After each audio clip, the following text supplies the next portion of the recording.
Hey there, SnapFlash fam. The heat between State House and the newsroom just went up a notch.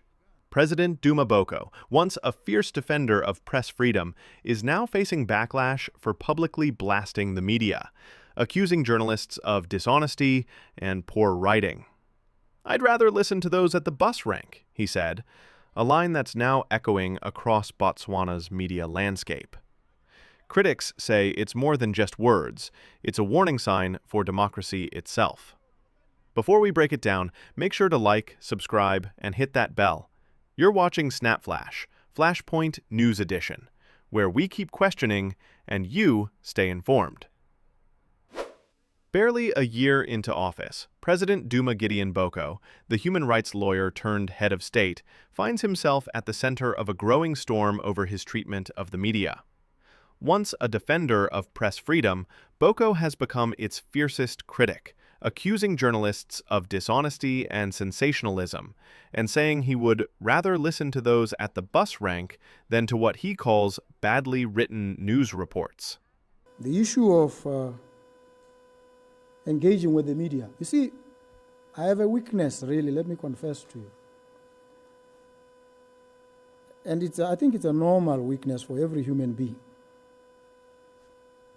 You need to behave to be taken seriously in a manner that shows you yourself take yourself seriously.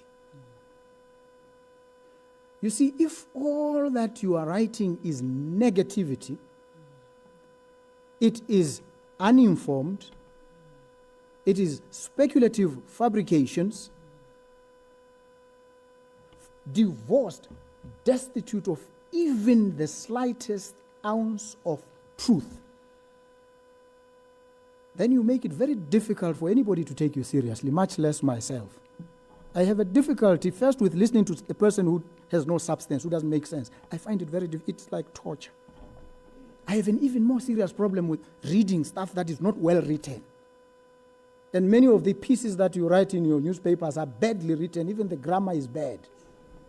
I'm telling you, I must be honest with you folks.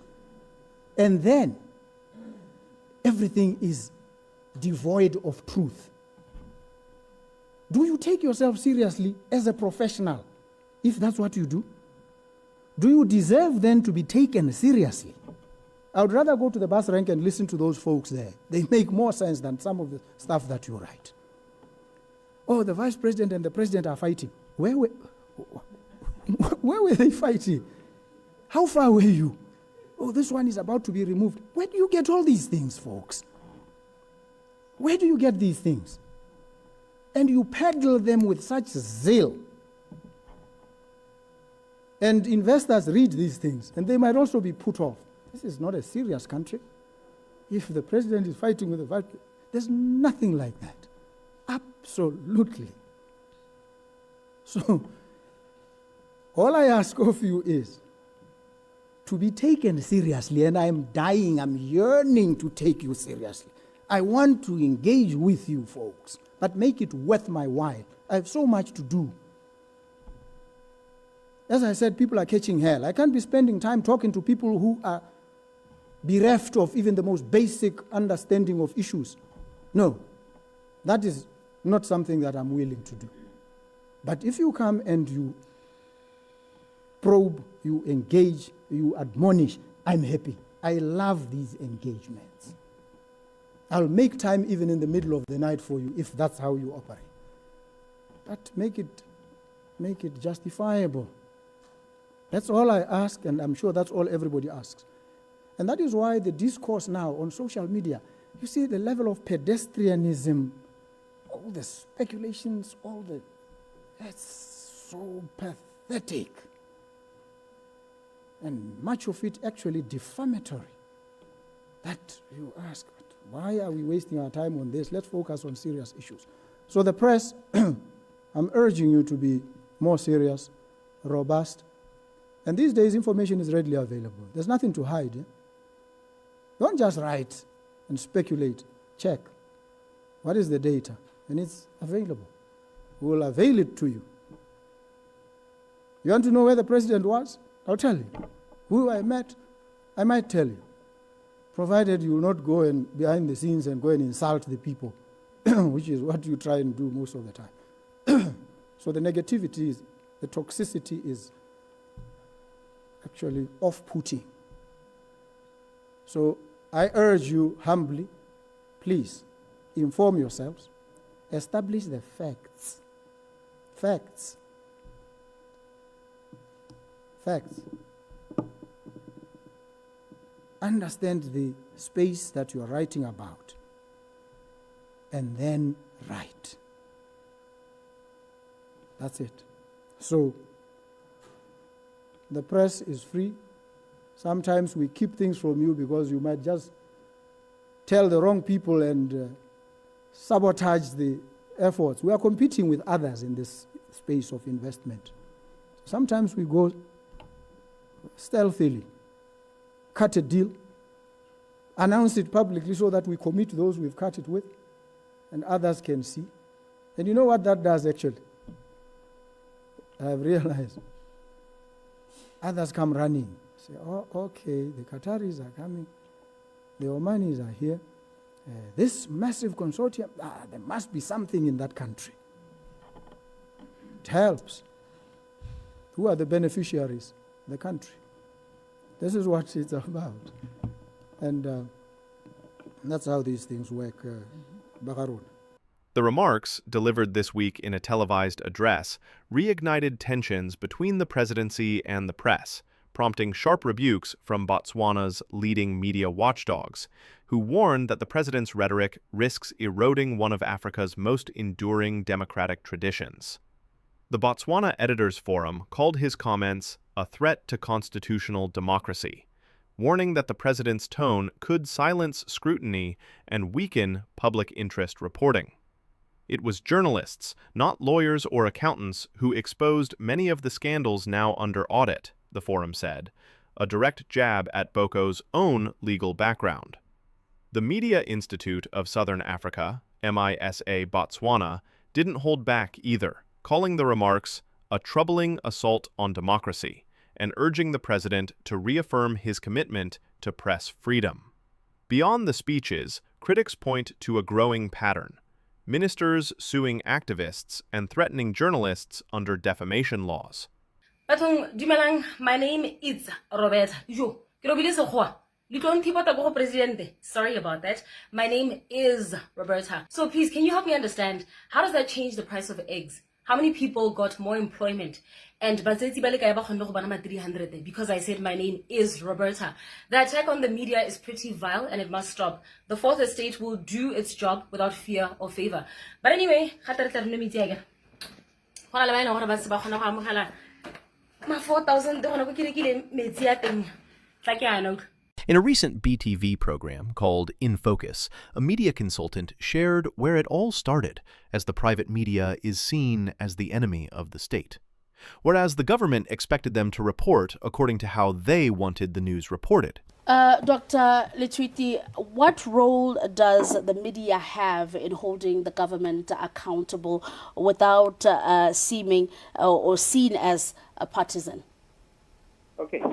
Before I come to that, let me just run through this quickly. I think the debate would be misguided without understanding government policy. I think we must locate the relationship between the media and government within the government policy. I've just remembered that in 1968, there was a report which was instituted by the government of South Africa called the Hughes Report. So the Hughes Report 1968 is a government policy report.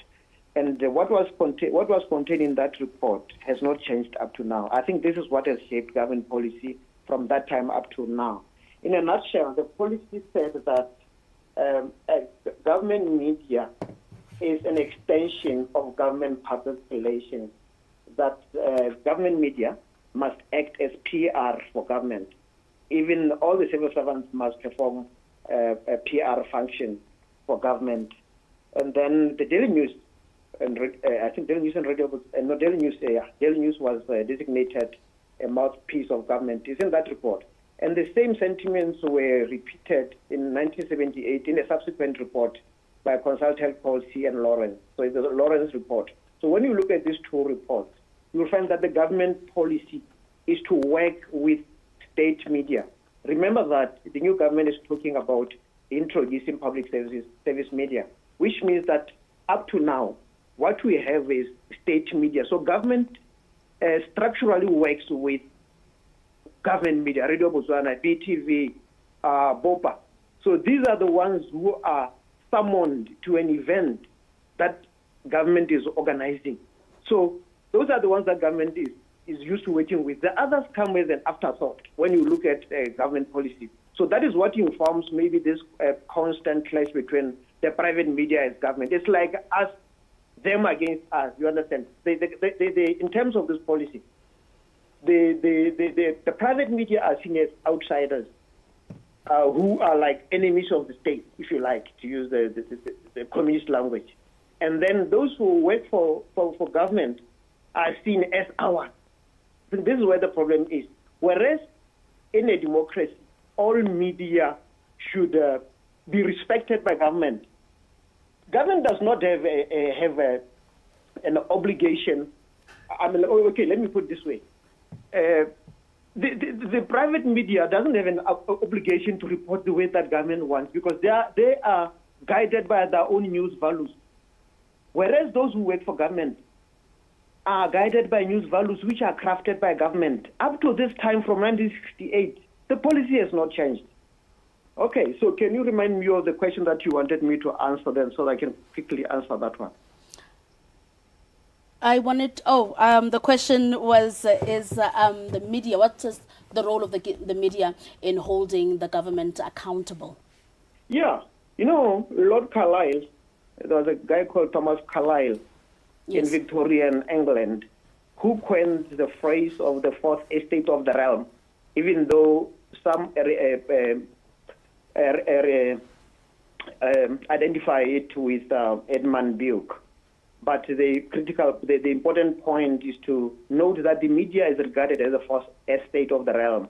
That means that the media is regarded as so important in a democracy that after the judiciary, parliament, and cabinet, the media is seen as the fourth arm. So the media is patched at that level. So the media's role, as we normally say, we teach in journalism schools, is to inform, is also to educate. I will leave out the entertainment point for now, because I think what we are talking about today really needs us to look at those two roles, is to educate and to inform. So when they do that, they play what we call a watchdog role. They make government accountable, because when governments campaign on a particular manifesto. So the media, on behalf of society, holds government to account for their promises. I can just give an example. If, for instance, government says we will be selling Botswana citizenship for 1 million people, for instance, journalists have the right to ask, was this part of the UDC manifesto? Is this a decision of the president, or is it a decision of cabinet? Is it something that should involve parliament, or something that should be decided by the president and cabinet there alone? I'm just giving examples of the questions that journalists can ask, which are very important in a democracy. According to Reporters Without Borders, Botswana's press freedom ranking has fallen sharply, from 40th in 2013 to 81st in 2025, citing increased intimidation and restricted access to information. Even so, surveys show most Botswana still believe the media should hold government accountable, proof that public trust in journalism hasn't disappeared, even if official tolerance has. Let me acknowledge the permanent secretary to the president, and I was reading this morning that they said I had fired her, or I was about to. And I read also that they said I was about to or have fired the commissioner of police. Interesting how newspapers reason and write. There's absolutely no truth in any of those allegations. At best, they seem like suggestions. Do this. And when they want you to do something, they present it as if it's something you're thinking about. So they exert some pressure. I'm impervious to such pressures. I apply my mind dispassionately, intensely, and thoroughly to issues. I don't do politically correct chit-chat. And I don't hinge change on crisis. That's how society must function. So that change is not dependent on crisis. So don't attempt to precipitate a non-existent crisis in an effort to bring about the change that you think should be brought. Offer it as your suggestion, and let it be considered alongside other suggestions and propositions. And so to the press, I realize you write a lot of stuff. 90% of what you write is actually far from the truth. Some portion of it is actually malicious. But those are the vagaries of a democratic dispensation. That's why in the United States they value and protect freedom of speech. We value and protect it here as well. Sometimes it's unanchored speculations, petty gossip peddled as fact. And in a community of the gullible, fake news sells. And you can only sell fake if there is a demand for the genuine article. And so it seems to me we need to fast-track freedom of information legislation so that people have access to information, have access to facts, and even politicians would also be able to speak fortified by facts and evidence. Let me just find out from both of you. I'll start off with you, Jeannie. We are seeing that there is some truth in here. Both of you are admitting that the information is not enough, so sometimes the news is not as accurate as should be. What do we do? How do we fix this? Because it is very important to have a credible media, to have accurate information, to be informed correctly. Yeah, perhaps I should correct that. I'm not saying that a lot of what goes out there is inaccurate. I'm not saying that. I'm saying there is room to improve what goes out there, especially where we balance our stories such that we don't use fewer sources of information. We just recently had an apology to say what we put out there, what we edited was untrue. We recently just had a retraction to say we're taking that back. That also could be a sign that maybe the research, the information was not accurate. And that is correct. That is actually the best thing to do if you have aired as a media house or as a journalist. You have done something wrong. For you to keep your credibility, put it out there prominently where you had initially aired it and say, look, this was inaccurate. This is the correct information. Yes. And apologize. That's the best way to retain your credibility. We see this happening. And somebody once said, we are human. Human beings make mistakes. Now, in journalism, when we do make those mistakes, we accept them. We are not infallible. So when we are corrected, we take the correction and we fix it. And what I'm saying is, going forward as the media, we should work harder to have perhaps more sources to create more balance when we make statements. Some people say, but sometimes you just go on opinion. It's also part of media. It's part of what we do. The media, like Thomas was saying, is part of society. Part of what we do is shaping opinions. Some newspapers actually have a place where they say opinion, and they allow that. We shape narratives. It's part of what we do. So we have something we call journalistic license. But this is governed by the research that we do about a subject matter so that you can make an expert analysis on it. So it is important for the media to hold themselves up to a higher bar, to do a lot more research before they make a statement or before they go to print. This is something we encourage. But in the same breath, it would be remiss if we do not say, harping down the same point over and over doesn't make it more audible. In fact, it has the adverse effect of eroding public trust on the very media that we all need to uphold our democracy, a very new democracy with the new government. It's very critical that the new government is seen to be in sync with the media. You remember there was a time of the former president, Ian Khama, where it was said he was not fond of the press. When the coming of the former president Masisi, he was more open to the press, and then later, reversed that. We would like to see a similar relationship where the media doesn't have the sense of self-governing because they are afraid of the backlash, that they will receive if they hold you to account. But then who holds the media accountable?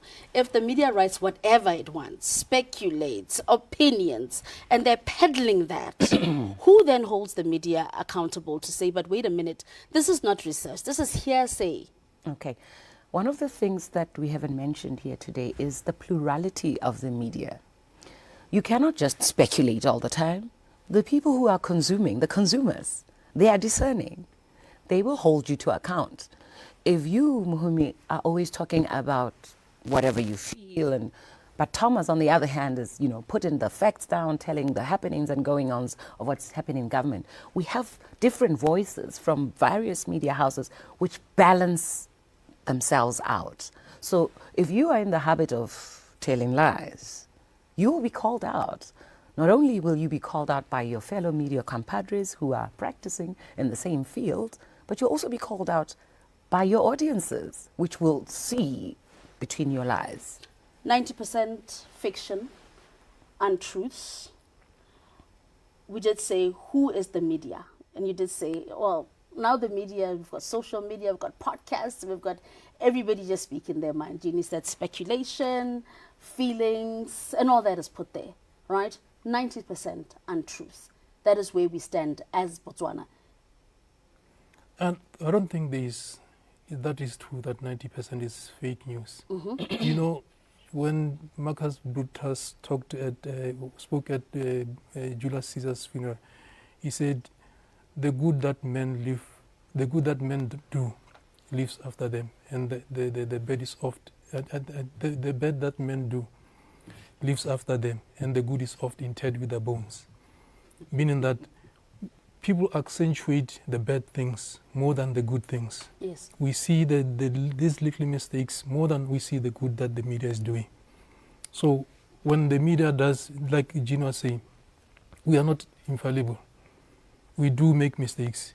But the good thing is to accept that I've made a mistake and correct it so that people understand you. Otherwise, if you continue, like she was saying, peddling lies, people will soon lose trust in you. And when you lose people, you lose public trust. Who are you saving? Nobody. So as the media, we also have to self-introspect to say, we made a mistake here, and this is how we can correct our mistakes. We need to teach our youngsters, those who are upcoming journalists, the ethics and professionalism, to hold highest standards of professionalism. And this is what we are doing as MISA and Editors Forum. We always hold workshops, always training sessions, so that those who are coming behind us understand that the media has a lot of power. It can build, it can destroy society. It seems as we make more mistakes than what we do correctly. It seems there are many in the media space that aren't necessarily journalists, and they're peddling information. How do we fix this? Media literacy is very important so that people understand what is media, so that they can distinguish between media, mainstream media, and citizen journalists. Sometimes we conflict these two to say people share a lot of information without knowing the source, and they end up blaming mainstream media when sometimes it comes from citizen journalists. So I think you need to embark more on media literacy so that people understand and can distinguish between what is authentic and what is false. And indeed, if I may, 90% lies, 90% published, which is inaccurate. Well, you would say not 90%, but how much? I would say, where do you get 90% from? How do you make such a sweeping statement without any factual support? You are calling out the media in a way that you are saying the media shouldn't do, which is completely wrong. If you're going to call out somebody, at least put up the facts that are going to substantiate what you're saying. Apart from that, if you are calling out the media and you're calling out the media from the highest office, all it does is undermine the media. All it says, imagine if people who voted you are like half of the population. All you're telling that half of the population is, do not trust this guy. You know, he's going to lead you astray. So whom should they trust? Are you saying they should ignore whatever the media puts out? Then what will they trust? What you say? Where will they hear you from? Because they're going to have to hear you from a media platform. So here's the question. Is President Boko's stance just tough talk to push for better journalism? Or is Botswana witnessing a real retreat from its press freedom legacy? Drop your thoughts below. And remember to like, subscribe, and hit that bell for more deep dives into Botswana's changing political climate. From champion of rights to critic of the press, Duma Boko's relationship with the media is now testing the country's democratic character. This is SnapFlash. Keep questioning, stay informed. Spent all my life holding all of it closely. I played it innocent, a feel of discontent. I'm finally facing it all, fearless.